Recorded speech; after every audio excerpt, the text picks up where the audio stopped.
Ang sarap ng ulam nila ni Daddy Tim at Matthew is spare ribs. Ayan. It's good, dear. Baby back. Yeah. A chest already is good. I love it.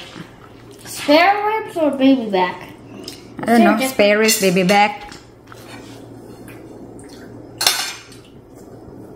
Then what's the difference between baby back and spare? You get the dry rub. Tastes good. Bite, Matthew. Kain tayo mga nanay. Lamig man may sudan. Spare ribs man eh. Spare ribs? And then, naglaway ko na may tanglad. Kamunggay, kalabasa, saluyot, at saka okra. Lamig kayo. Then ako na ibaylo sa spare ribs mga nanay. There's just a layer of fat right there. But there's some Bite, Matthew, bite. right there. Nga. Diba? Super yummy.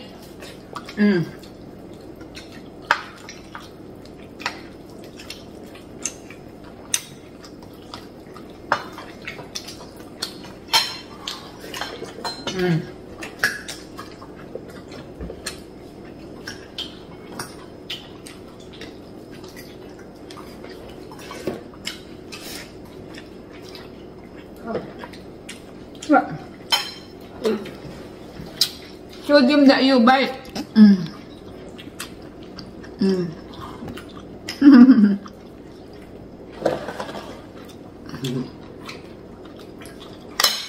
This right here is like a little pudgy fat.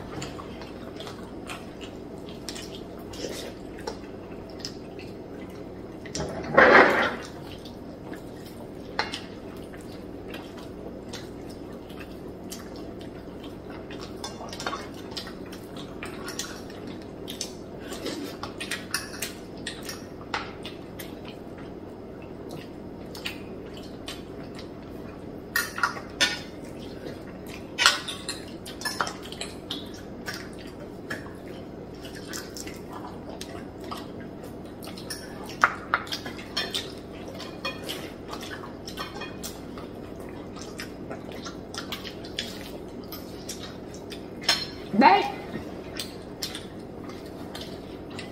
Like your sauce? Yeah.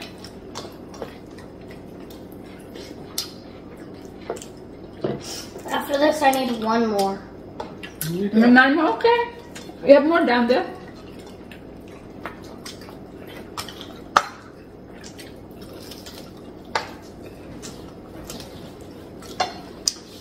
Ngayon, maglaga ako ng buto-buto ng baka at ito na po yan. Pinakuluan ko muna. At ngayon, lalagyan natin ng tubig. Palambutin natin siya. Priskong-prisko itong pichay natin nang dahil galing ito sa garden ko at unlimited ang ating kamatis nang dahil marami akong kamatis sa labas. At mayroon tayong priskong corn. So dito kumulo na siya ng kumulo at malapit na siyang lumambot at lalagyan ko na siya ng buong paminta at saka yung carrots ng dahil parang manamis-namis ang ating niluto. So dito ilalagay ko na ang aking mga spices, bell pepper, kamatis, sibuyas, dalawang klase ng sibuyas, no? Ayan, parang manamis-namis at masarap ang ating luto. Yan po ang sikreto. So dito ang ganda ng tingnan. Ayan. So ilalagay ko na ang aking priskong corn na masarap talaga yan kasi matamis na corn. At ayan na nga, lumambot na ang ating corn. Ilalagay ko na naman ang priskong pichay natin na galing talaga yan sa garden. Talagang priskong-prisko kapipitas lang ni Nanay Jenny. Kaya kung tayo'y magsipag ay mayroon talaga tayong pipitasin at masarap nang dahil prisko nga naman siya. Diba? So ayan, dito titingnan ni Nanay Jenny, pwede na siyang timplahan. Tingnan nyo mga kananay, ang sarap talaga. Sabaw pa lang mga kananay, katakam-takam na. Lalo na marami siyang spices na nilalagay ko, ay super sarap talaga ito. At may corn pa kamo at yung pichay natin mga kananay, yan ang nagdadala, yan ang prinsesa sa sa ulam natin ngayon mga kananay. So ayan, lalagyan ni Nanay Jenny ng asin. Ang panimpla ko ay asin lang talaga, wala nang iba kundi asin, paminta, yun lang. Pero mga kananay, yung dyan, yung karne, napakalambot talaga. Sobrang sarap. At ito na, pwede na tayong kumain. Yuhu! Dito malapit sa amin, pag summer, ang daming binta ditong watermelon nang dahil nga malapit kami sa farm. So, itong watermelon na ito ay ang laki. Hindi ko alam kung ilang pounds ba ito. Ang bigat-bigat noong binuhat ko dito sa counter kasi hinugasan ko nga muna. Tapos yan pinatong dyan. Sus, ang bigat, parang ang sakit ng likod ko at saka yung dibdib ko. Ang bigat talaga niya. So, ayan na nga, gusto ni Daddy Tim ng may seeds. Ako naman, ayaw ko. Pero parati naman kaming bumibili ng seedless. So, pinagbigyan ko lang si Daddy Tim no, na may seeds siya. Kasi, hindi lang naman pwede na parati tayong masusunod sila din para naman silang matuto. Pagbigyan din natin sila. So, ayun. So, ang tamis nitong watermelon na ito, may seeds nga siya. So, tiniis ko na lang kahit ayaw ko nang dahil nga gusto ko rin pagbigyan si Daddy Tim ng ano gusto niya. Hindi lang kay parati na lang tayo. Iniisip lang natin yung sarili natin. Hindi naman sa kanila. Hindi pwede yan. Dapat talaga ay pair tayo. So, ito nga, ang tamis-tamis niya. So, maraming ano pa dito. Maraming, basta kunti lang yung hiniwa ko. Tapos, ay napuno na yung lagayan ko, no? So, babalutin ko na lang siya ng plastic. So, ayan, tinitikman ko na siya. Ang tamis talaga niya. Tapos, ayan mga nanay, sumasayaw-sayaw ako dyan kasi may sound talaga ako dyan na rumba. Tinanggal ko lang kasi nga nagdadabing na ako mga kananay, hindi pwede yun. So, ayan, yung binuksan ko, malapit ko na ubos. Kasi ilalagay ko yan sa refrigerator, parang pagdating ni Daddy Tim ay malamig kasi gusto niya kumain ng watermelon na malamig. So, pag summer dito, mura lang ang watermelon. Pero pag winter na siya ay ang mahal-mahal at hindi pa matamis. Pero yun na nga, summer kasi, ting harvest ng mga watermelon or mga prutas. So, ayan, mas mura siya. Ayan. Bana tayo ng kain pag tuwing summer. Kasi pag tuwing winter na, sobrang mahal na yan. Ilalagyan ko ng plastic kasi ilagay ko yan sa refrigerator. Ako dyan ay kumakanta-kanta at sumasayaw-sayaw nang dahil nga may rumba nga dyan na tugtog. Kaya gustong-gusto ko yan. Masaya ako kahit ako'y mag-isa lang. So, sabay-sabay siyang nakahinog. So, ang gagawin ko nito na dahil hindi makain lahat, ang gagawin ko ay balatan ko na lang siya at ipasok sa freezer. Hiwain at balatan.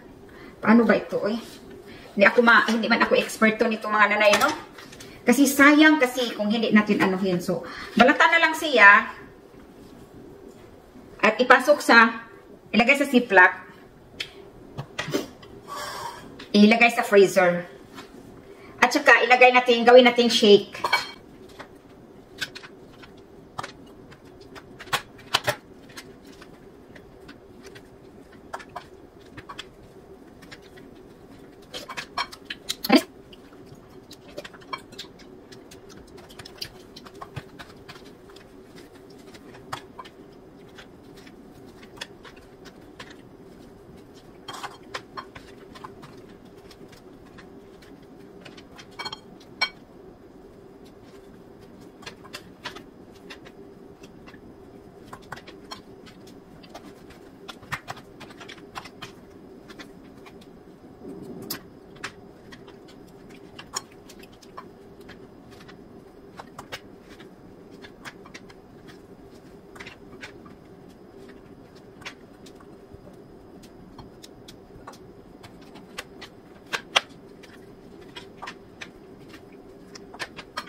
So, ito na, no? Marami tayong nabalatan. Ayan. So, lagay ko dito, every ziplock, isang serving lang. Kasi, pag mag-shake ako, lalagyan ko to ng yogurt. Kunti lang siya ang ma-defrost. Hindi lahat natin i-defrost, no? Ayan.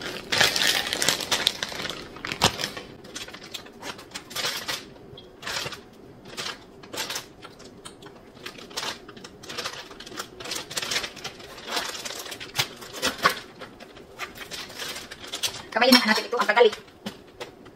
Mas mabilis pag kamayin. Malinis naman yung kamay natin kasi of course nagpugas tayo ng kamay.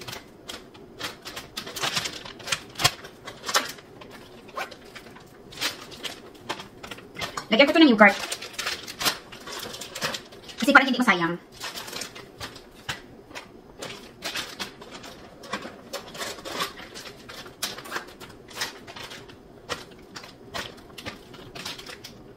So, ito na lahat. 3, 4, 5, 6, 7, 8, 9, 10. 10 serving siya. O, 10 shake mga kananay. So, medyo matagal-tagal na itong supply. Sayang kasi, masisira lang siya pag hindi natin ganituhin. Nagsabay-sabay siyang nahinog. Kaya, ito na ang paraan natin. Parang hindi masayang ang ating pinaghirapan.